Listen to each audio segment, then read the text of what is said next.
മത്സരം, വിജയം, റാങ്ക് എന്നിവയിലേക്ക് പരീക്ഷയെ ക്രമീകരിക്കുന്നു. ഇക്കാര്യം നിരന്തരം കുട്ടികളെ ഓർമ്മിപ്പിക്കുന്നു. ഇതിനു വേണ്ടി ദേഷ്യപ്പെടുന്നു, വാശി വളർത്തുന്നു. കൂട്ടുകാർക്കിടയിലും മത്സര ചിന്ത ശക്തമാക്കുന്നു. ആകമാനം ഒരു ടെൻഷൻ, യുദ്ധ സമാന കാലമാണ് പരീക്ഷയുടെ കാലം. ഇതിനിടയിൽ വ്യക്തിയുടെ വളർച്ചയ്ക്ക് കാരണമാകേണ്ട പരീക്ഷയുടെ തലങ്ങളെ ഓർമ്മിപ്പിക്കുന്നില്ല. ഇതിനുവേണ്ടി സമയവും അവസരവും ഒരുക്കുന്നില്ല. കുട്ടിയുടെ ബുദ്ധി, കഴിവുകൾ എന്നിവയുടെ വിശാലവും വ്യക്തി പരീക്ഷകൾക്ക് ഒരു പ്രാധാന്യവും നൽകുന്നില്ല.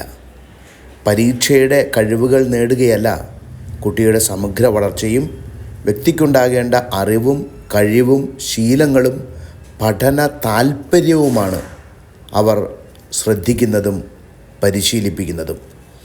കുതിരയുടെ കാഴ്ചകൾ നിയന്ത്രിച്ച് വളരെ കുറച്ചു മാത്രം കാണാവുന്ന രീതിയിൽ ക്രമീകരിക്കുന്നത് പോലെ പരീക്ഷ എന്ന കാര്യത്തിൻ്റെ പേരിൽ കുട്ടിയുടെ മനസ്സിലാക്കലുകൾ, കഴിവുകൾ പരിശീലിക്കൽ, പഠന താൽപ്പര്യങ്ങൾ എന്നിവയെ നിയന്ത്രിക്കുന്ന അപകടമാണ് ഇന്ന് സ്കൂളുകളിലും വീടുകളിലും പരീക്ഷാ സമയത്ത് നടക്കുന്നത്.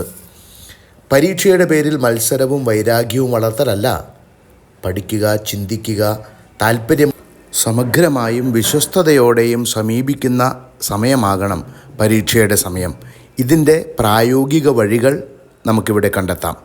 പഠനം പരീക്ഷാ പേപ്പറിലേക്കുള്ള വഴി എന്നതിനേക്കാൾ വ്യക്തിയെ മനസ്സിലാക്കാനും വളർത്താനുമുള്ള വേദിയാക്കി മാറ്റാം. ഇതിനുവേണ്ടി പ്രായോഗികമായി ചെയ്യാവുന്ന വഴികൾ എന്തൊക്കെയാണ്? 1. പഠന സമയത്ത് ഒരു നോട്ട്ബുക്ക് കൂടി കരുതുക.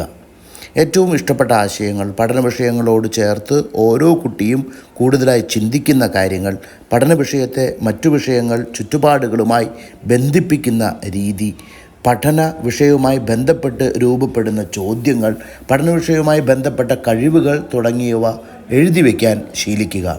2. ഇക്കാര്യങ്ങളിൽ കുട്ടികളെ പ്രോത്സാഹിപ്പിക്കുക. 3. പഠിച്ച കാര്യങ്ങളിലെ ഇഷ്ടപ്പെട്ട കാര്യങ്ങളും ചോദ്യങ്ങളും സംസാരിക്കാൻ സമയം കണ്ടെത്തുക. ഇക്കാര്യങ്ങൾ ഭക്ഷണമേശയിലെ സംസാരത്തിനിടയിൽ പങ്കുവച്ച് ചർച്ചയാക്കുന്ന രീതി വളർത്തുക. 4. ഈ മേഖലകളിലെ കഴിവുകളെ കണ്ടെത്തി പരിശീലിപ്പിക്കാൻ പ്രോത്സാഹിപ്പിക്കുക. പരീക്ഷയുടെ ഒരുക്കത്തിൻ്റെ ഒരു പുത്തൻ വഴിയായി ഇവ മാറട്ടെ.